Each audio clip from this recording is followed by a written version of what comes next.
I'm Judy Waxman. This is Francie Hornstein. Francie is in Oakland, California, and I'm in DC, and we're doing this over Zoom because of the pandemic. So Francie, we start with your whole name, and where and when you were born. Okay, my name is Francie Hornstein, and I was born in 1947 in Omaha, Nebraska. And what was your life like before the women's movement? I had a pretty typical middle-class Jewish upbringing in Omaha, Nebraska. A lot of people think there aren't Jews in Omaha, and there aren't a lot, but there are enough. When I was growing up, it was kind of the center of our universe. And I went to public school. I had a very kind of typical, very nice, loving family, 2 brothers. My dad owned a little furniture store, so we were comfortable and it was a good life. Well, my mother did not work outside the home, which was true for most of her friends at the time. And that would kind of come into play later. My awareness that my mother didn't go out into the workforce. Well, what was it that got you involved in the women's movement? Well, I don't think I really started. I started college at the University of Iowa in 1965, and I don't think I was too aware at the time of a lot of the issues of the feminist movement, which hadn't really gotten off the ground where I was. So I think the first, well, reproductive rights was the first issue that kind of presented itself to me because I was living in a dormitory at the University of Iowa, which was at the time composed mostly of Caucasian students with a few Jewish kids, a lot of kids from Chicago and Des Moines and big cities, and then quite a large number of farm kids who'd grown up on Iowa farms, which was new to me. So that was really interesting for me to meet them and hear about their lives. But there was one woman on our hallway who I didn't really know very well, although she was friends with another friend of mine in the hall. And she, in this winter or late winter or spring of our freshman year, which was 1966, she had gotten pregnant with her boyfriend. And it was a total shock to me because she was very, conservative. I think she was from a Mennonite family. She wore a little white head covering. And my reaction at the time was, wow, she's having sex and I'm not.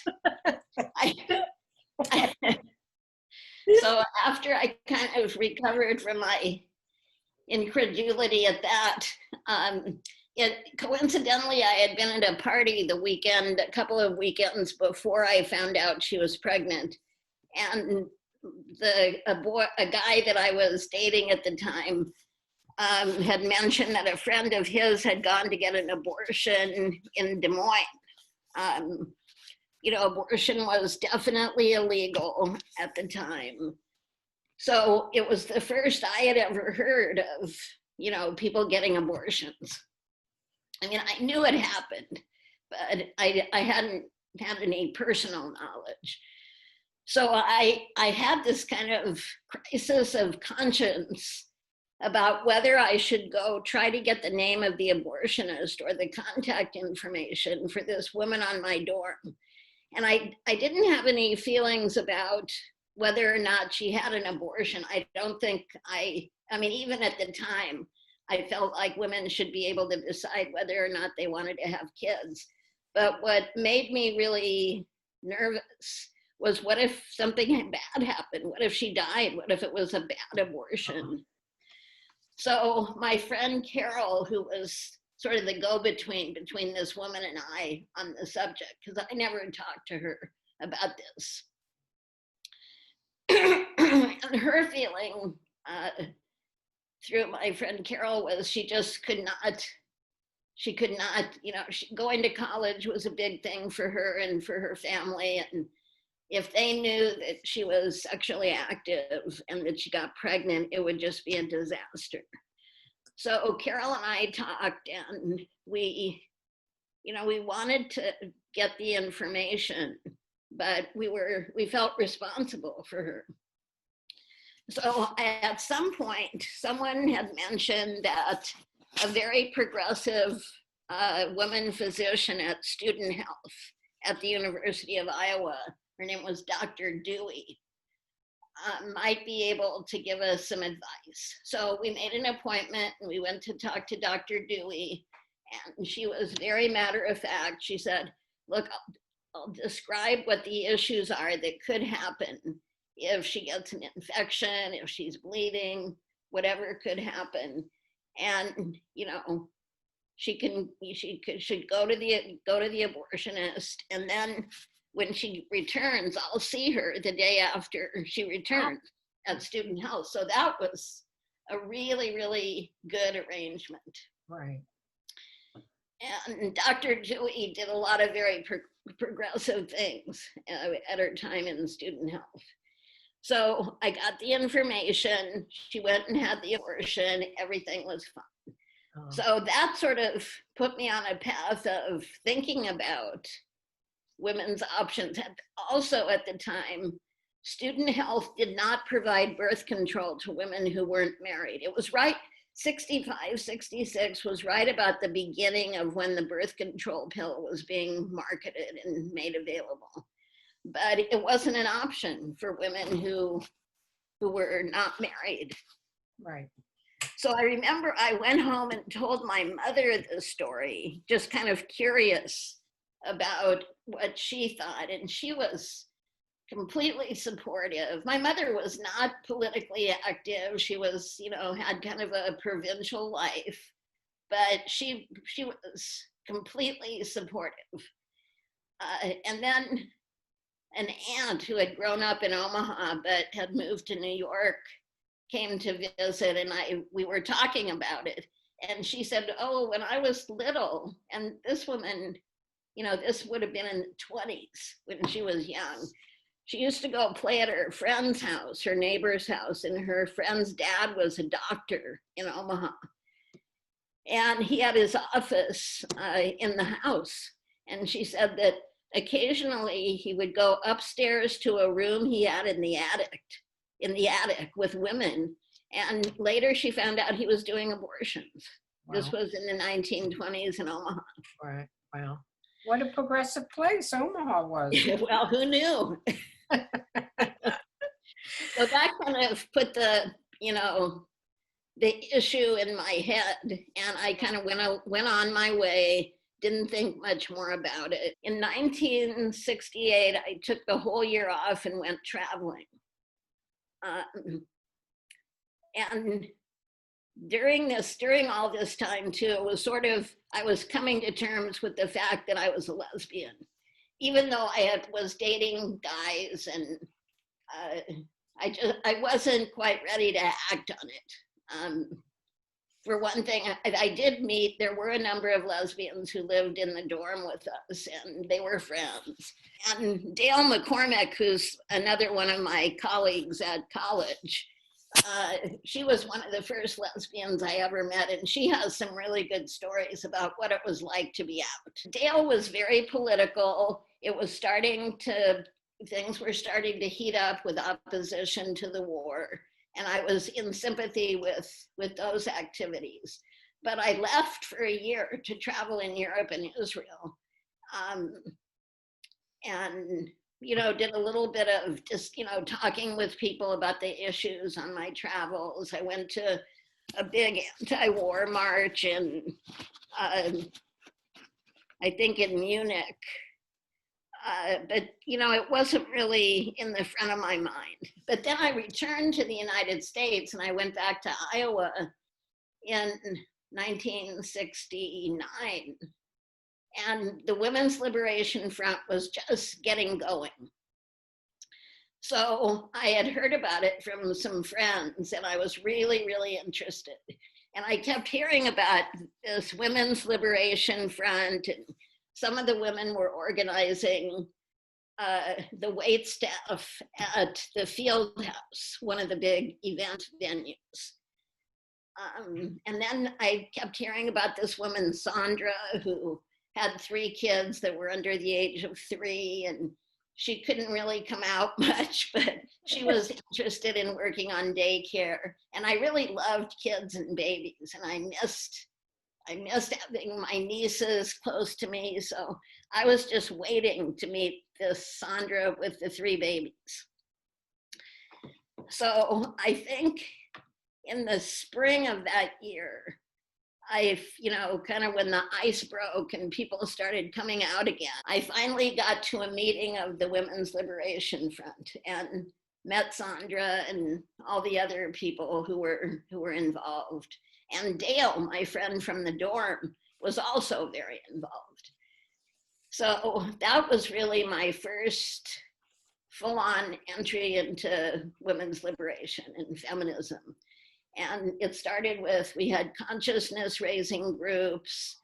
We actually started a daycare center for the staff and the faculty and students at the university, a free daycare center, which we managed by getting donated space, and then all of us working, taking shifts at the daycare center.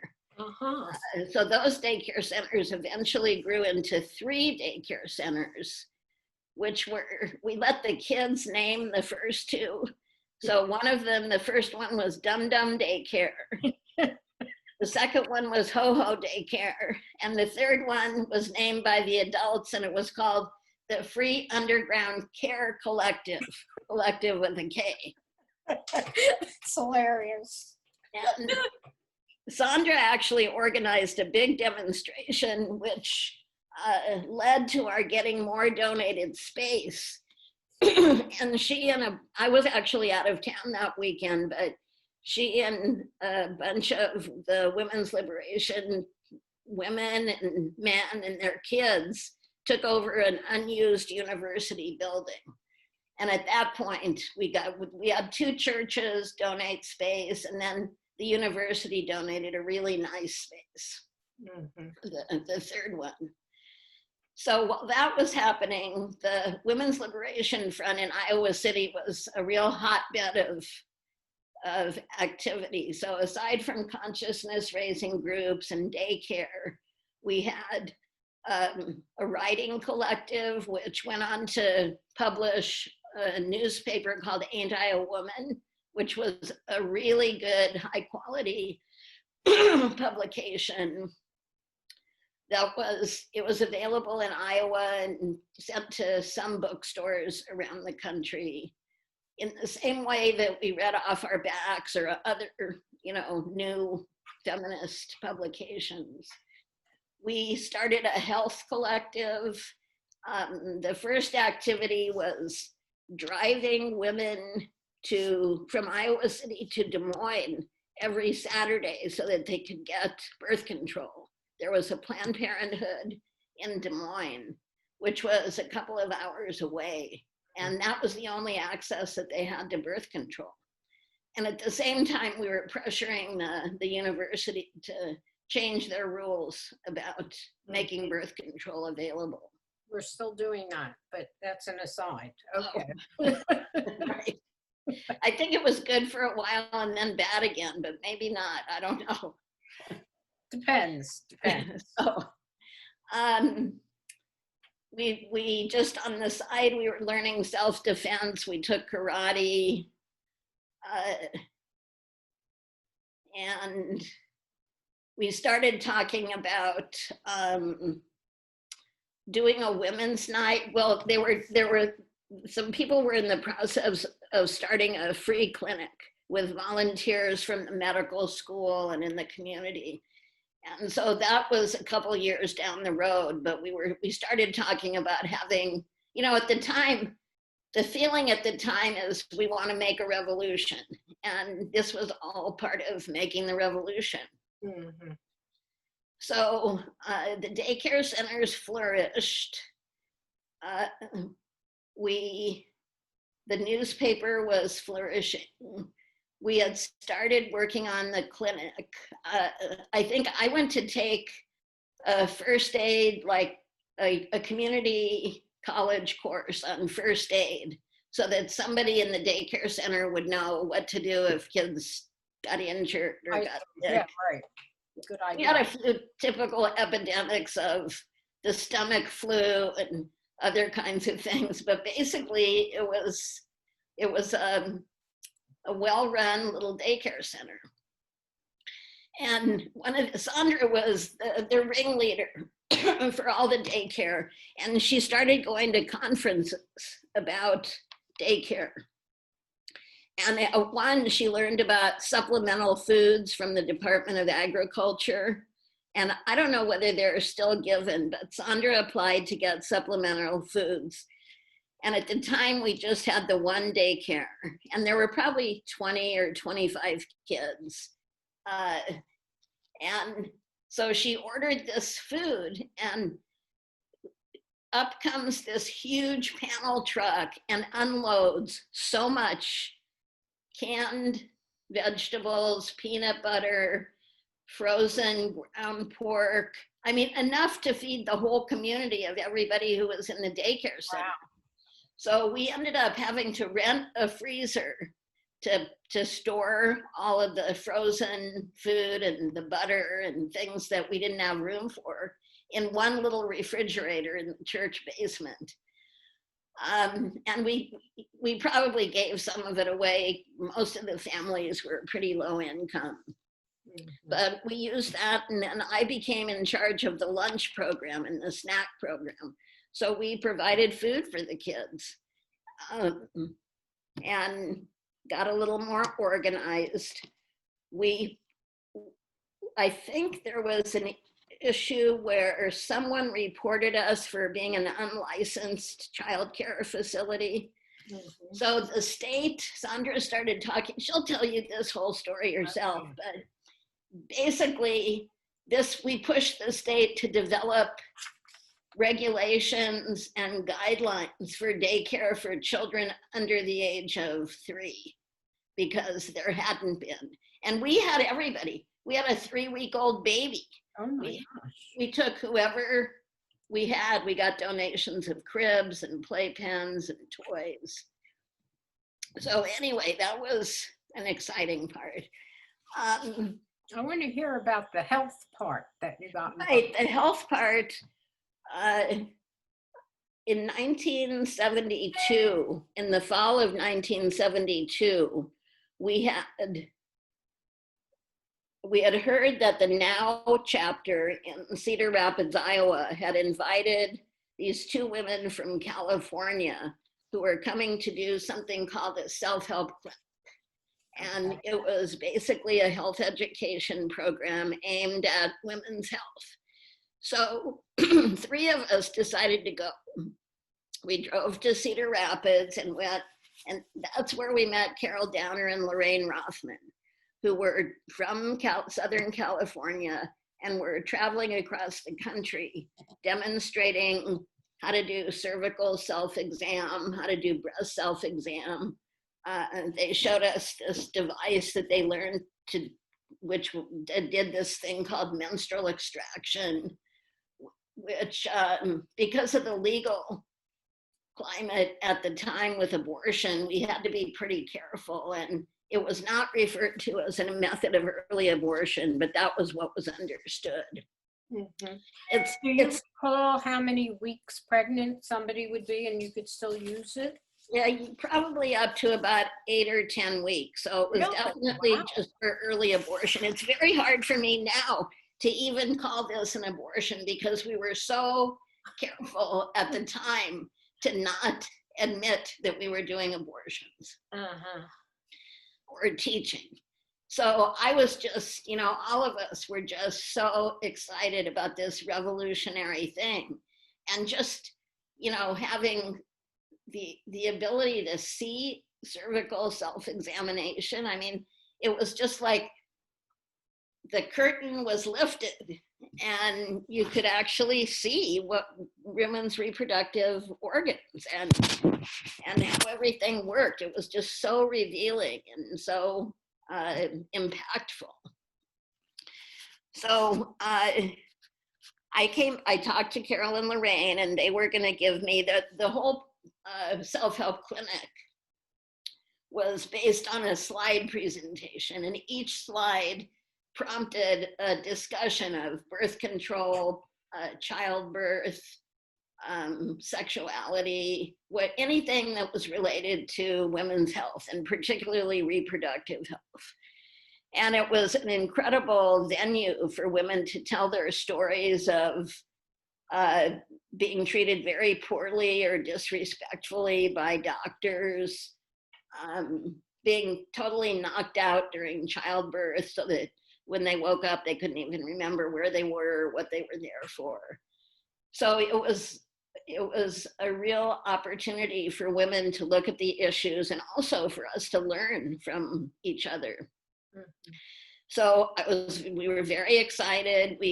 Lorraine and Carol were just in the middle of their trip around the country to NOW chapters.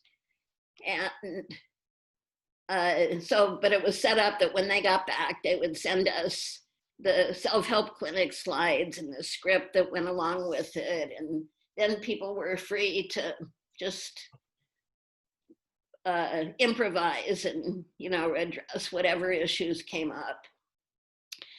So about a month after they left, a friend of ours got pregnant, and she was in the midst of making an arrangement to go to New York to get an abortion, because during this time, there was a whole underground network of abortion referrals all over the country that was kind of a hybrid. The biggest moving force was actually the clergy consultation service. Right. And it was sort of an underground railroad network of progressive clergy, many men, mostly men at the time. And we worked with them to refer women to a couple of illegal abortionists who we felt relatively safe. By that time, you could go to New York and get an abortion, but it was quite expensive. Mm-hmm. So this friend of a friend got pregnant, and we thought, well, it would be cheaper for us to bring Carol or Lorraine back from wherever they are on their tour to do a menstrual extraction, and then we would get to see how it was done. So it was quite a project to find them on the road. I think we called one of their homes, and then they called us back. I mean, no cell phones, it was all long distance, pay for it telephone calls. So Lorraine came back from wherever she was on her travels and did a menstrual extraction for this woman, and we all observed and saw how it worked. So that really set us off to want to go learn to do menstrual extraction and then come back and do abortions in Iowa City so that we didn't have to send people off. So in February of that year, so this would have been 1973, Carol and Lorraine were back in Los Angeles and invited us to come out. There were 4 of us who drove out to LA to spend, I think, 2 or 3 weeks at the health center learning to do menstrual extraction. We learned to do pregnancy testing with a little chemical device. We learned to do pelvic exams, and we practiced a lot of menstrual extraction on each other when we had our periods. That was the way that we learned.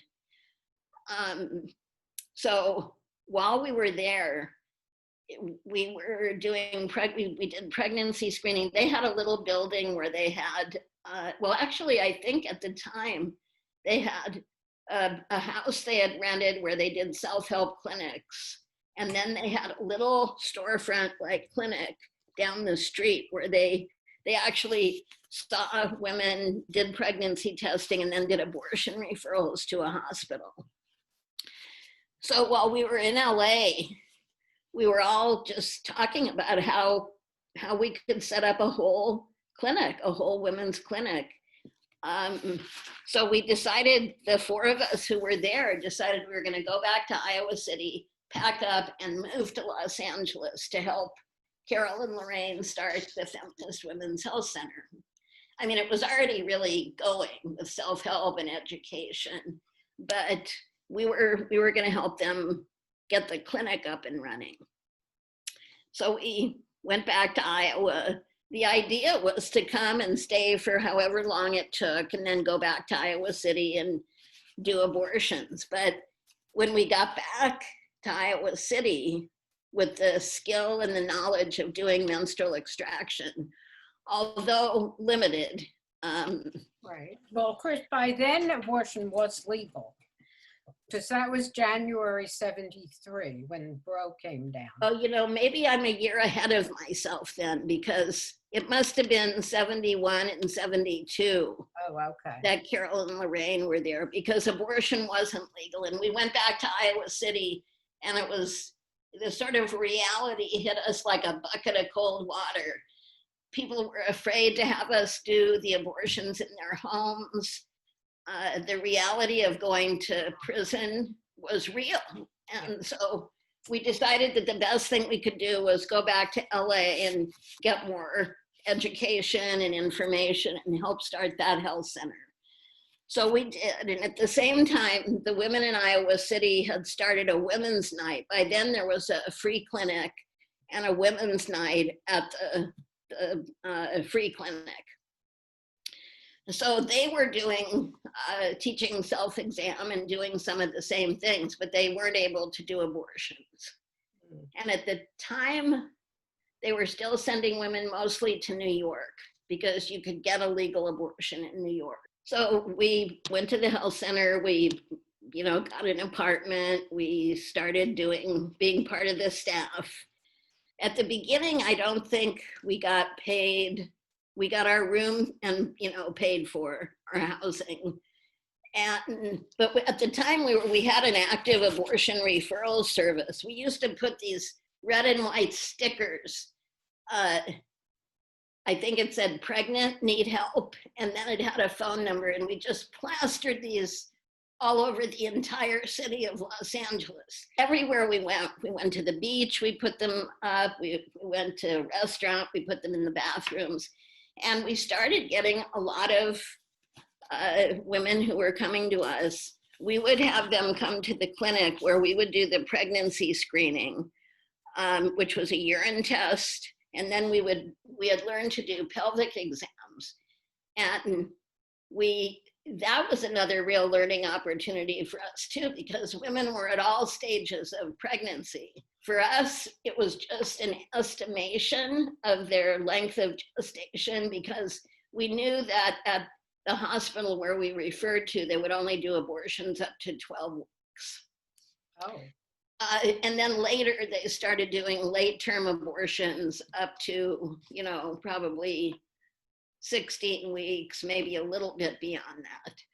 But so we would do the screening, and we learned about to feel the size of a uterus, like maybe a walnut was a not pregnant uterus, a lemon was maybe 8 weeks, a grapefruit was 12 weeks. And we got actually pretty good at estimating a woman's pregnancy by having the opportunity to feel a lot of different gestations. And if you put it together with the positive pregnancy test, the date of their last menstrual period, usually it would match up. So it was probably more education than what medical students get initially. I mean, before they really get into the clinic and get to feel a lot of uterine sizes. And then it was all confirmed by the physician at the hospital where we referred. And we charged the women, I think, $25 for pregnancy screening. And then I think abortions at the time cost $150 for an aspiration abortion. At your clinic? At that time, we weren't doing them yet in the clinic. We were actually referring them to a hospital. Oh, all at the hospital, okay. Yeah, but we would meet the women at the hospital. The abortions were done on Saturday morning. So we had the clinic all week. The women would, I think we collected their money for the pregnancy screening at the clinic and for the abortions at the hospital. And I remember that we had our people who were collecting money at this. It was a little private hospital that was owned by a guy who wanted the business. So we found the doctor who did the abortions. We provided the patients. And for that, I think out of the 150, we got a little bit back for making the referral. And so that's how we started making some income. It wasn't very much, but it was able to pay the rent, and I think we got little stipends for working there. But the goal eventually was to start our own clinic, and we finally were able to do that. I think it was a little bit before Roe v. Wade, so I can't remember exactly when we started doing the abortions in our own clinic. We had the same doctor, he just did them in the clinic instead of in the hospital. Oh, but you weren't doing the menstrual extraction there? No. We at that point when we opened our own abortion clinic, instead of just being a referral service, we hired the doctor. We learned to do the medical assistant part of it. We learned to sterilize the instruments. You know, at the time, the Center for Disease Control in Atlanta had something called the Abortion Surveillance Unit. And I don't know how long it had been in existence, but it had been in existence for a while, a number of years. And I think they went and looked at different abortionists to see what they were doing. And we openly asked them for help, and they were delighted to help us. Really? This was before Roe?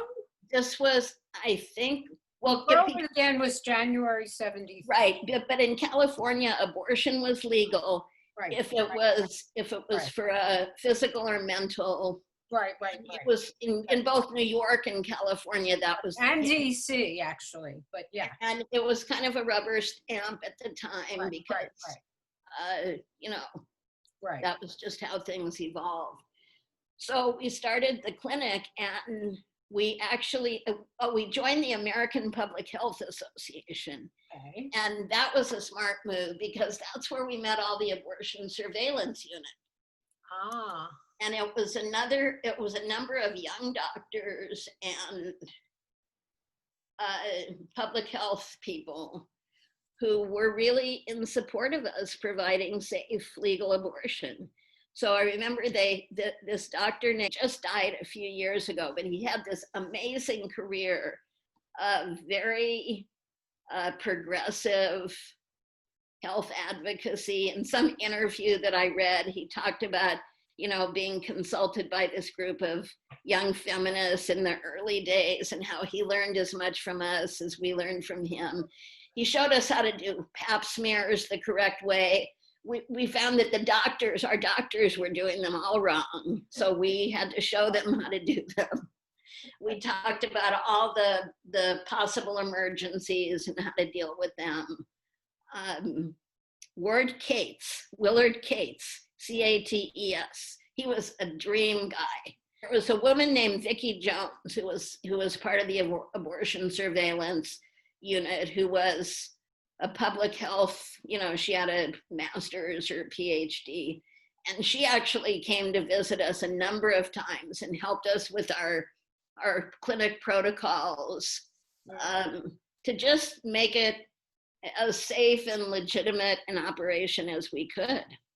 Wow. So that was really a wonderful opportunity. So the clinic went on and did very well for, many years. And after Roe v. Wade, the women who were working in Iowa City at the free clinic just wanted to start their own clinic, their own abortion and reproductive health clinic. So Robin Candace, Barb Yates, and there was a doctor in Iowa City who was kind of the local hippie doctor who helped people wean off of heroin, or anybody who got into medical trouble, you could trust that he would help. So he was willing to learn to do abortions. Several people came from Iowa City and spent a couple of weeks. The doctor trained with our doctor to learn to do early termination abortions. And the women learned about all the administrative and the counseling and the medical assisting, and how to deal with tissue and how to do blood tests. And so they went back and then started the Emma Goldman Clinic, which still exists. Oh. Well, I want to switch you, Francie, to, because around this time, you decided you wanted to have a child of your own. Is that right? Or is that later? Well, no, it was around this time. And I had actually, I think, tried to get pregnant in the early 70s. But then we just were too busy. I mean, we were really busy. I was sort of still waffling about whether I was ready to do it. Around 77 was when I really started trying.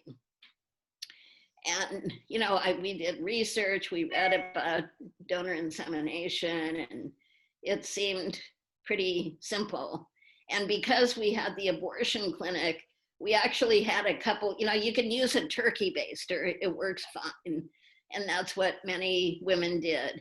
But we had all the equipment. We had syringes, we had the cannula that you could put right up against the cervix. You don't want to put it in to the cervix, but the same place sperm goes, your semen goes when you have intercourse. Right. So we had a syringe with these small cannulas. It's like a plastic straw, and we cut the end off, and we just, sucked up the semen and spritzed it in, and it happened. The whole process to me was, even when I was in the midst of it, was how could this possibly work?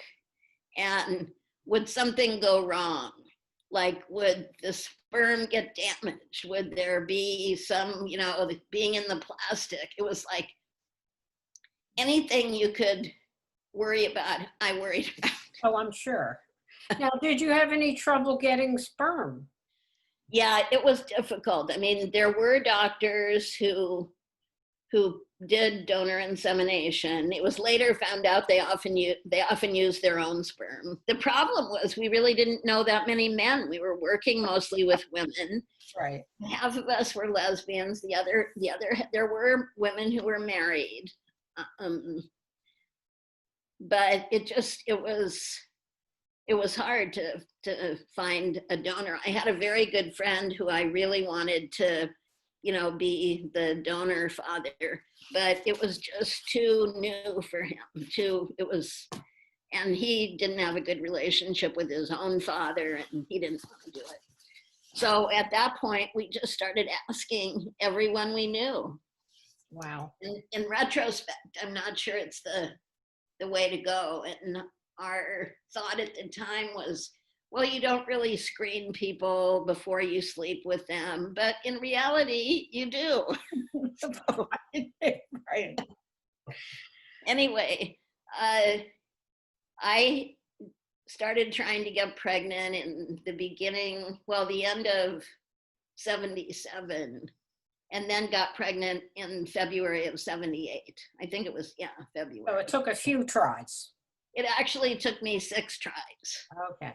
So, but it was free. It was socially awkward, but it was you know, there weren't sperm banks at the time. So I did get pregnant. We had our first son in 1978, and that was really wonderful. And I think when I took the first look at him, because of all the anxiety and the issues that came with it, I was just blown away how perfect he was. And it was wonderful. It was a dream come true. And 4 years later, Ellen got pregnant, and we had these two kids. By then we were sort of on to the parenthood part of it. Although we did do a lot of public speaking and talking to groups about reproductive freedom for lesbians and gay men. And at the time, most of the lesbians with kids that we knew were women who had been in heterosexual relationships and then came out as lesbians. It wasn't until after our first child was born that we started meeting other families, other lesbian couples who had conceived by donor insemination. And so we had a little group of, I think, 4 parent groups and 4 children who were conceived by donor insemination. By the time our oldest was a few years old, a sperm bank had opened in Los Angeles, the Cryobank of Southern California. Unlike a lot of the other physicians who had donor insemination as a service and who would not see anybody who was unmarried, the Sperm Bank of Southern California would, they would provide sperm to anyone. So that's where lesbians and single women started to go if they wanted to do donor insemination. And we met these families who were early recipients of the sperm bank's product. We later found out and wondered whether those kids were related, because we don't think they had a very big pool of donors at the beginning. So I don't know if anybody ever really checked. It can be an issue if a sperm bank has a very limited number of donors about siblings, in 2 directions. In a negative direction, you don't want to unknowingly marry a sibling. But on the other hand, a lot of kids want to know their half siblings. So there's now a donor registry where people can sign on and say the name of their sperm bank, the number of their donor, and can figure out who the siblings are, which has led to some ethical issues, but I think it's mostly been a good thing. Because the donors I was on the board of this. We moved to Northern California, to the Bay Area in 1984. And right around, before that, actually, the Feminist Women's Health Center in Oakland, we had several health centers around the country. And the Oakland Health Center sort of started by my and Ellen's desire to have kids, but no sperm bank was accessible to us at the time. They started a sperm bank, and Barbara Raboy, who would also be an interesting person to interview, learned everything she could about sperm banking, which was very early days. And they started their own program, and it later split off from the Feminist Women's Health Center and became the Sperm Bank of California, which is very active today. And I was on the board for a number of years in, I think, the 90s or early 2000s. So, the ethical issue with sibling and donor registries is that the one thing that the Sperm Bank of California, the Health Center Sperm Bank, did that was different at the time than other sperm banks is that they gave women the option of having a donor who would be willing to be contacted when the child was 18. So having known donors, which none of the other sperm banks had done. And so the contract between the sperm bank and the donor is, donors could choose to either be anonymous or to be known when the child was older. And eventually, hardly anyone wanted an anonymous donor. Almost everybody wanted their child to have the option. So other sperm banks started to make that option because it's called donor identity release, because that's what people wanted. And in fact, lesbians and single women became the prime target, the market for every sperm bank. So they went from not wanting anything, doctors doing donor insemination wanted nothing to do with lesbians or single women because of the morality of the time. And then eventually realized that there was a demand from single women and lesbians to have kids on their own. Right. So feminists really changed the reproductive health market for people who want to get pregnant through donor insemination. Yeah, wow. So I want to do a quick back to LA, from a selfish point of view, because that's when we met. Right. So you decided to get a different kind of job in 1980. I did. I felt like it was time to get what we called a straight job. Okay. And in fact, I got a sort of a straight job, but still not, So anyway, I applied to be a newsletter editor at the National Health Law Program in LA, a legal services support center that provided technical assistance and advice to legal aid lawyers working on health law issues. So I didn't get the job of newsletter editor, but it was a big interview process, including one with you and the rest of the DC office. And I was so disappointed I didn't get it in the end that I wanted to call Sylvia Ivey, the director, back and say, I really was disappointed if anything opens up. But I was so disappointed I couldn't stop crying long enough to make the phone call.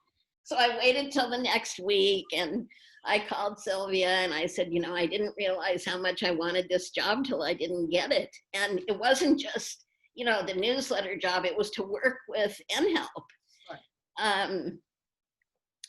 Which was all these things that included my interest, health, everything, poverty law. Anyway, it was so.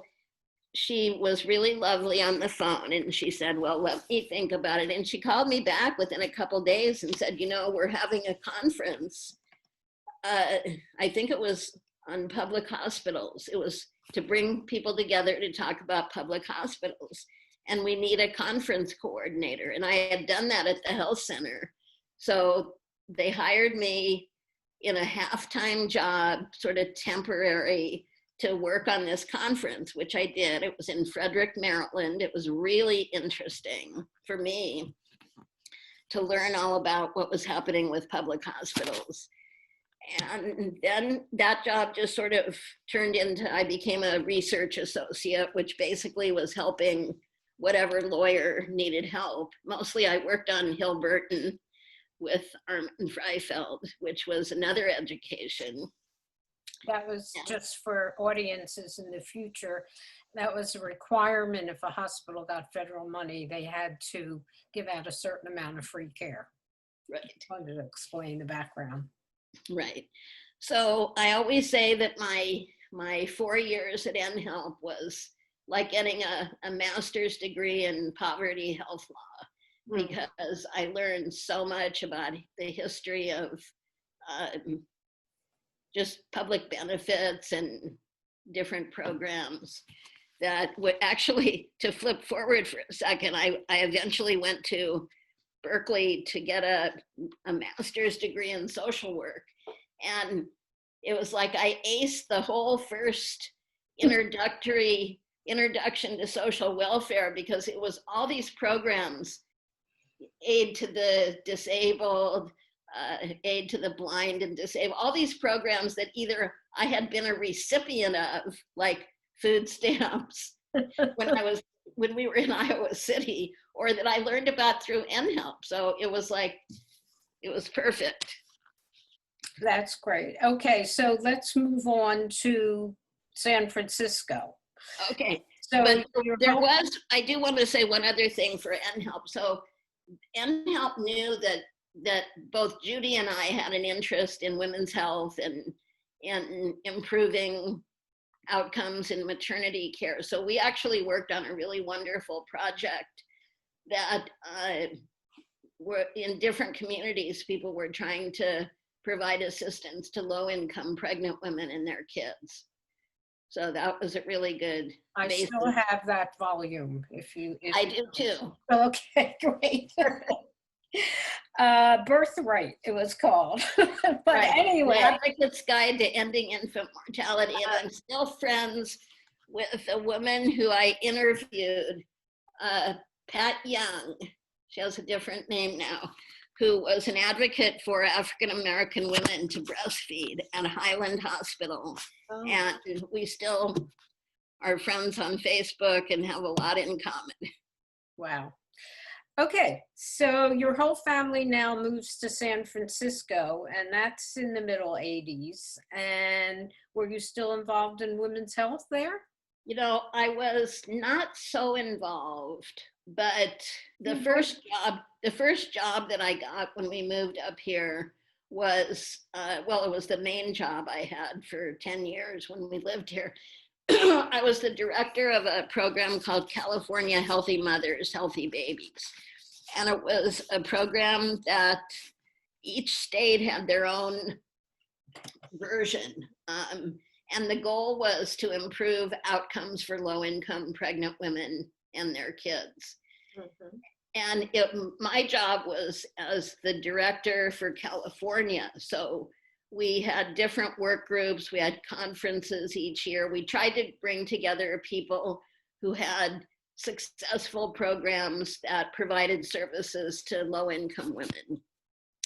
And at the time, and still, and I think I'm not sure if it's getting worse or it's just still bad, African-American pregnancy outcomes were much worse. The infant mortality rate among African-American women was consistently much higher than it was for white women or Latino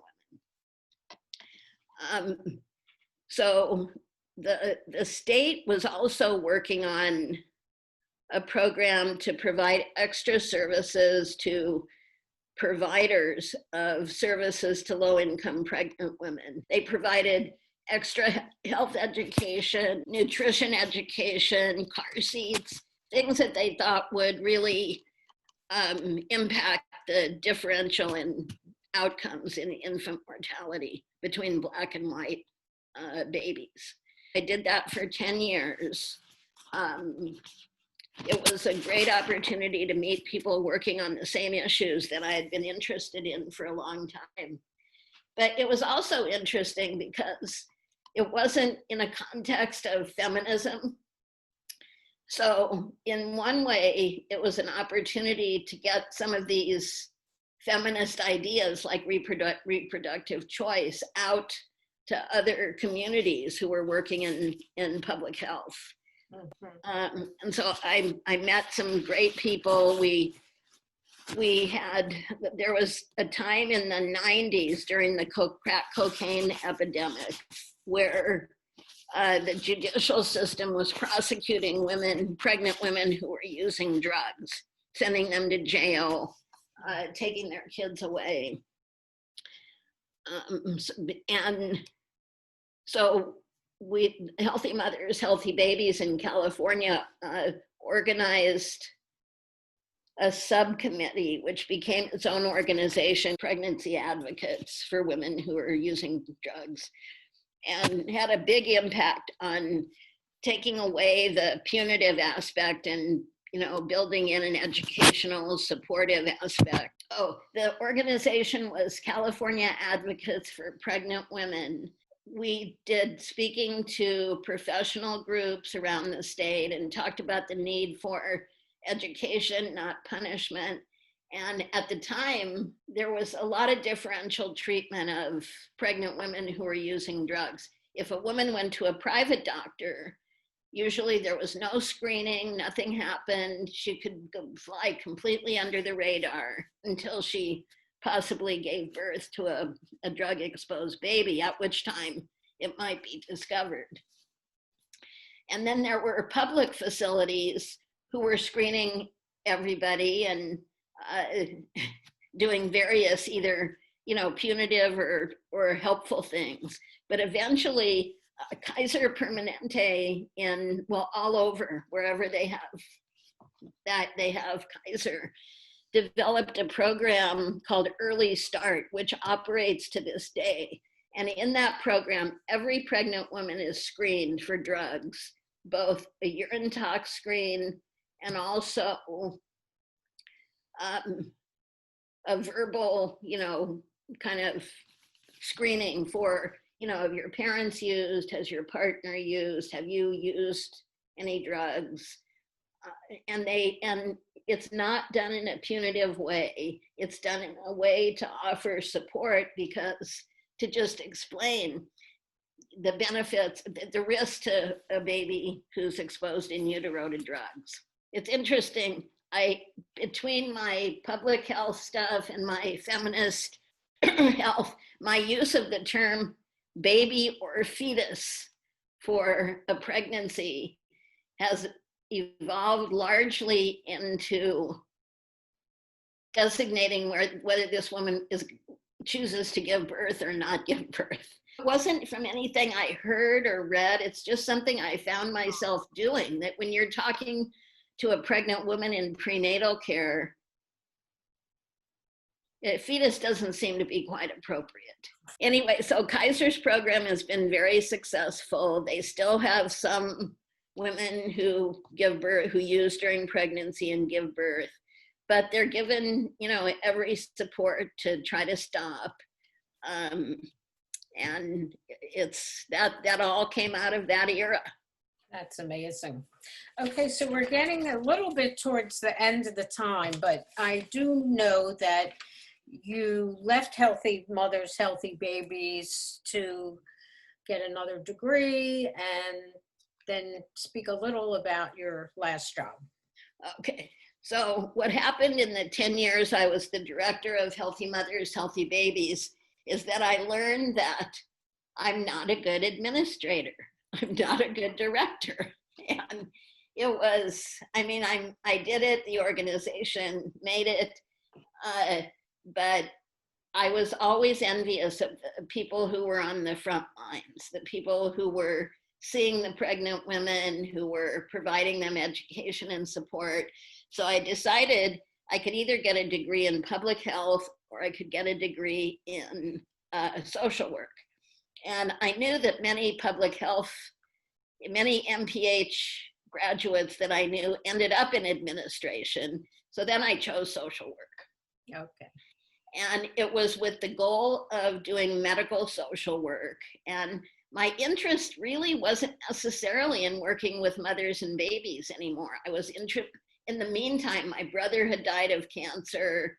My father had died of heart disease. I just was interested in medical social work in, many settings. So I went to UC Berkeley to the School of Social Welfare, and I did internships the first year at Children's Hospital and ended up in the NICU, and the second year in HIV at Kaiser and the HIV clinic. And interestingly, in my second year of social work school, I was diagnosed with uterine cancer and had a hysterectomy and took a little time off, but really didn't get that behind. And working in my second internship at Kaiser in HIV was the perfect companion to my having been diagnosed with a bad kind of cancer, which is that I was working with all these people whose futures were uncertain. This was before, it was 1995, 96. It was right before the ACT and the drugs that sort of ended the death for people with HIV came. So that was a really, really beneficial experience for me. And I graduated and had a few months of being really nervous about whether I was going to get a job as a new graduate, although they promised us within a year everybody has a job. And I did a couple of vacation coverages and eventually ended up, because of my experience with reproductive health and the health center and NHELP and Healthy Mothers, Healthy Babies, getting hired in the NICU because I had all NICU? What's the NICU? the neonatal intensive care unit. So it's the place where sick newborns or premature newborns go. Okay. So basically my whole career of 15 or 20 years at the end of my career was working with parents, mostly mothers who had sick babies. Mm-hmm. And it was my dream job. It was sort of a coming together of everything I'd learned, knowing about public benefit programs from NHELP, knowing about maternity issues from Healthy Mothers, Healthy Babies, and from NHELP. How do you think the women's movement changed your life? Well, the women's movement dramatically changed my life. It made it easier for me to come out as a lesbian. For a while in my young adult years, I had this kind of gnawing feeling, especially because I had dropped out of college to travel and to become involved in feminism. I didn't want to not have a career. I didn't want to not have a passion and a focus that was outside my family, which I had seen my mother have. Right. And I don't know that it bothered her because she didn't really know what she was missing. I think she was fairly content, doing volunteer things and being a mother. But I know that she could have had such a much richer life if she had had some job outside of her home. And I feel like I benefited from that because that was a goal that I learned in the women's movement. And it always sounds a little negative to say I don't want to end up like my mother, although that's how I said it.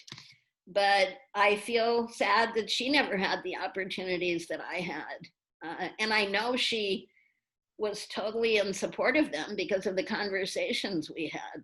Mm-hmm.